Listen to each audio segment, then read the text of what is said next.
চলে যাব এখান থেকে, কেউ থাকবে না।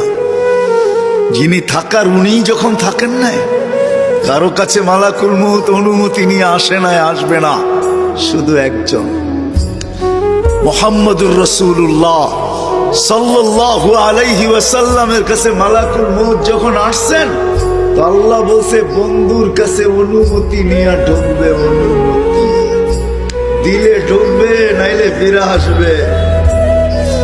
বন্ধু আমার, খবরদার অনুমতি ছাড়া যায় গর্জায় ঢুকা যাবে না।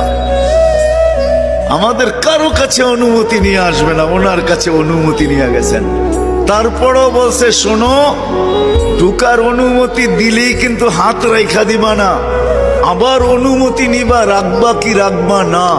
বন্ধু যদি হ্যাঁ বলে তো রাইখো, যদি না বলে তো চলে আইসো। না বন্ধু আমার, কার বন্ধু?